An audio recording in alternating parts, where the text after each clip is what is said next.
আউযুবিল্লাহি মিনাশ শাইতানির রাজিম বিসমিল্লাহির রহমানির রহিম।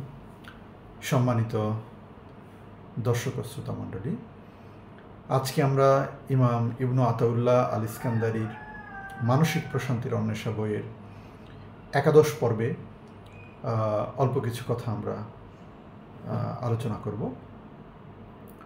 ইতোপূর্বে তিনি মানুষের মানসিক পরিশুদ্ধতা, তার আত্মিক বিশ্বাসের পরিশুদ্ধতা ইত্যাদি বিষয়ে তিনি কথা বলেছেন এবং তিনি বলেছেন যে একজন মানুষের হৃদয়ে যখন পাপাচার পূর্ণ হয়ে যায় তখন তার সত্য, মিথ্যা, ন্যায়, অন্যায়, ভালো মন্দ এই বোধ, এই অনুভূতি, এই শক্তি লোপ পেয়ে যায় এবং যে ব্যক্তির আত্মা নষ্ট হয়ে গেছে, পাপাচারে পূর্ণ হয়েছে, সত্য মিথ্যার পার্থক্য করার অনুভূতি হারিয়ে ফেলেছে, তার দৃষ্টান্ত দিয়েছেন সেই ব্যক্তির মতো।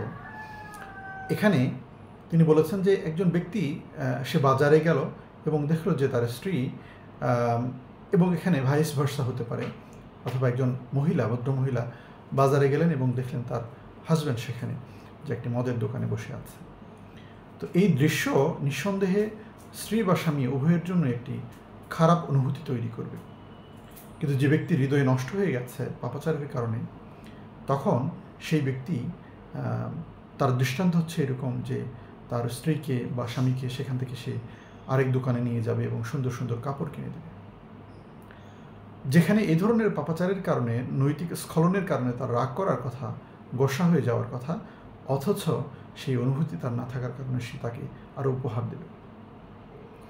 এরপরে যখন তারা বাসায় আসবে এবং স্বামী যদি স্ত্রীকে কিংবা স্ত্রী যদি স্বামীকে বলে যে চলো আমরা এখন ইবাদত করি, তখন যদি এদের কেউ একজন বলে যে আমার ভালো লাগছে না, তখন সেই ব্যক্তির দৃষ্টান্ত হচ্ছে তার মন ভালো করার জন্য নতুন করে তার জন্য মিষ্টি কিংবা কেক নিয়ে আসবে। অর্থাৎ এই অন্যায় এবং অপকর্মের কারণে তাকে ভর্ৎসনা না করে, তাকে নৈতিক মোটিভেশন না দিয়ে আমরা তাকে আরও অন্যায় কাজের অ্যাপ্রিসিয়েশন দিচ্ছি। এটা সেই ব্যক্তির দৃষ্টান্ত যার হৃদয়ে ভালো এবং মন্দের অনুভূতি নষ্ট হয়ে গেছে। এবং তিনি উল্লেখ করেছেন যে ব্যক্তির হৃদয়ের অবস্থা এরকম যে মানুষকে অন্যায় অশ্লীল কাজে দেখলে তাকে সেখান থেকে সরে না নিয়ে এসে বরং উৎসাহ দেয়, তার দৃষ্টান্ত হচ্ছে সেই ভয়ঙ্কর ব্যক্তির মতো যে তিনি তার সময়ের একজনের উদাহরণ দিয়েছেন যে একজন ব্যক্তি অন্যায় অশ্লীল কাজে নিমজ্জিত ছিল এবং তার শরীর থেকে আধ্যাত্মিকভাবে একটা দুর্গন্ধ অনুভব করেছিলেন একজন ভালো মানুষ, এবং এই খারাপ মানুষের সাথে তার মেশার কারণে এই একদিনের তার দুর্গন্ধ, নৈতিকতার দুর্গন্ধ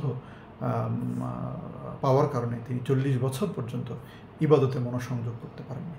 আল্লাহ তাআলা কোরআনে অসংখ্যবার বলেছেন, তার মধ্যে একবার বলেছেন যে কুনু মা'আস সাদিকিন, তোমরা সত্যবাদী সৎকর্মশীলদের সাথে থাকো, তাদের সাথে তোমাদের জীবনের অ্যালাইনমেন্ট তৈরি করে নাও, তার কারণ এই সত্যবাদী মানুষ তোমার জীবনের মুক্তির উসিলা হবে। কিন্তু মিথ্যুক এবং অশ্লীল, অন্যায়, অপকর্মকারী ব্যক্তি কখনোই তোমার মুক্তির পাথেও হতে পারে না। তিনি বলেছেন এই দুনিয়ার জীবন যেহেতু আখিরাতের ক্ষেতস্বরূপ, সুতরাং একজন কৃষক যেমন আজকে তার ক্ষেতে যা রোপণ করে তার ফলাফল যেমন সে অল্প কয়েকদিন কিংবা অল্প কয়েক মাস পরে পাবে, ঠিক তেমনই যদি কোনো ব্যক্তি তার নফসে লাওয়ামা কিংবা নফসে আম্মারার কারণে যদি অপকর্ম করে, তাহলে তার হৃদয়ে এরকম বিচ্ছু এবং বিষধর অনেক কিছু তৈরি হবে। এবং অন্যায় অশ্লীলভাবে যদি কেউ অর্থ সম্পদ তৈরি করে, যদি অন্যায় কোনো পেশার মাধ্যমে কিংবা অশ্লীলতা প্রচারের মাধ্যমে যদি কোনো ব্যক্তি সম্পদশালী হয়, তাহলে এই অন্যায় এবং অশ্লীল পথে উপার্জিত সম্পদ তার জন্য তার কবরে এরকম সাপ এবং বিচ্ছু হয়ে তাকে দংশন করতে থাকবে। এজন্য অনৈতিকতার উৎস থেকে আমাদেরকে বারবার দূরে থাকার জন্য বলেছেন ইমাম ইবনু আতাউল্লাহ আল ইস্কান্দারি। এবং তিনি বলেছেন যে অবাধ্যতা, আল্লাহ তাআলার আদেশের প্রতি গুরুত্ব আরোপ না করা, অবহেলা করা, এগুলো অত্যন্ত ভয়ঙ্কর। হ্যাঁ, কবিরা গুনাহ হয়তোবা অনেক বড় একথা শুনতে, কিন্তু সগীরা গুনাহও ভয়ঙ্কর। এই দৃষ্টান্ত দিয়েছেন একজন ব্যক্তির মাধ্যমে যে একজন ব্যক্তি একসাথে এক বোতল বিষ খেলে সে হয়তোবা সাথে সাথে মারা যাবে। কিন্তু একজন ব্যক্তি যদি প্রতিদিন এক্সপিরিয়েন্স করে অল্প মাত্রায় বিষ গ্রহণ করে, তথাপিও এই ব্যক্তি মারা যাবে। কারণ এই ধীর বিষক্রিয়া বা স্লো পয়জনিং এটিও তার আত্মহত্যার কারণ হবে। সুতরাং যে ব্যক্তি বড় বড় পাপ থেকে বেঁচে থাকে কিন্তু ছোট ছোট পাপকে অগ্রাহ্য করে, তার দৃষ্টান্ত হচ্ছে এই অল্প অল্প বিষ নিয়ে ধীরে ধীরে মারা যাওয়ার ব্যক্তির মতো। তিনি আরও একটি উদাহরণ বলেছেন যে আমরা যখন অত্যধিক যেমন শিরক এবং কুফরি এটাকে ভয় পাই, কিন্তু অনৈতিকতা এবং অশ্লীলতার সাথে যুক্ত হওয়াকে ভয় পায় না, সেই ব্যক্তির দৃষ্টান্ত হচ্ছে এরকম যে একজন ব্যক্তি বনের মাঝখান দিয়ে যাচ্ছে, তার সামনে একটি সিংহ আসলো এবং তাকে আক্রমণ করতে চাইল, কিন্তু কেউ একজন এসে তাকে বাঁচিয়ে দিল। কিন্তু মাঝপথে আরও কিছু দূর অগ্রসর হওয়ার পরে ছোট ছোট কিছু নেকড়ে আসলো, সংখ্যায় 50টি। তখন এই 50টি নেকড়ে কিন্তু আকারে ছোট হলেও এই ব্যক্তিকে হত্যা করবে।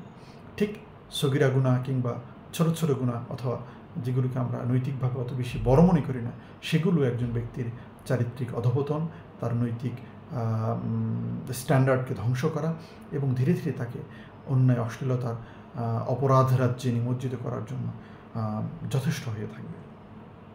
এ কারণে ইমাম ইবনু আতাউল্লাহ বলেছেন যে আল্লাহ তাআলা যেমন আল কোরআনে অসংখ্যবার বলেছেন হৃদয়ের যত্ন নেওয়ার জন্য, তাকওয়া অর্জন করার জন্য। তার কারণ তাকওয়া হচ্ছে সেটি যেটি এই পৃথিবীর কেউ যদি না দেখে তথাপিও আল্লাহ তাআলা দেখবেন, কেননা আমাদের প্রত্যেকের সাথে একজন রকিব তথা একজন তত্ত্বাবধানকারী আছে। আমরা যা কিছু করি না কেন আমাদের আশেপাশের মানুষের কাছে এটি গোপনীয় হইলেও আল্লাহ তাআলার কাছে কোনো কিছুই গোপনীয় নয়, বরং আমরা হৃদয়ের একদম গভীরে যে অনুভূতি তৈরি হয় সেটিও মহান আল্লাহ তাআলা জানেন। সুতরাং যে কোনো অবাধ্যতার কাজ, অন্যায়ের কাজ, অশ্লীলতার কাজ, বেহায়াপনার কাজ, এগুলো থেকে আমাদের দূরে থাকতে হবে। এবং এই অন্যায়, অশ্লীলতা এবং বেহায়াপনা যদি আমাদের রুটি রুজির মাধ্যম হয়ে থাকে, তাহলে এর মাধ্যমে যেমন আমরা আমাদের ভবিষ্যৎ ধ্বংস করছি, আমরা আমাদের ঈমান ধ্বংস করছি, আমরা আমাদের ভবিষ্যৎ প্রজন্মকে ধ্বংস করছি। এবং কোরআনে এসছে, অসংখ্য হাদিসে এসছে যে এই সমাজের মধ্যে যারা অশ্লীলতার প্রসার ঘটায় তারা হচ্ছে আল্লাহদ্রোহী।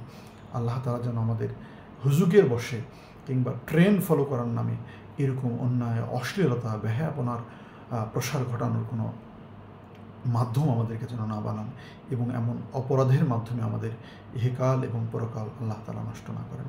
আল্লাহ তাআলা যেন আমাদের চারিত্রিক শুদ্ধতার মাধ্যমে, আমাদের নৈতিক উৎকর্ষের মাধ্যমে আমাদের বেঁচে থাকার তৌফিক দান করেন। তার কারণ যে ব্যক্তির হৃদয় উদ্ভাসিত, যার হৃদয় তাকওয়ায় পরিপূর্ণ, তার চেহারার মধ্যে একটি নান্দনিক সৌকর্য ফুটে ওঠে, যে সৌকর্য সাধারণ ভাষায় বর্ণনা করা যায় না।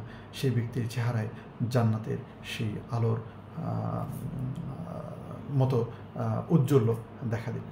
আল্লাহ তাআলা এই সমাজকে সকল অন্যায়, অশ্লীলতা এবং অবাধ্যতা থেকে মুক্ত রাখার একজন ব্যক্তি হিসেবে আমাদেরকে কবুল করুন। আসসালামু আলাইকুম ওয়া রাহমাতুল্লাহ।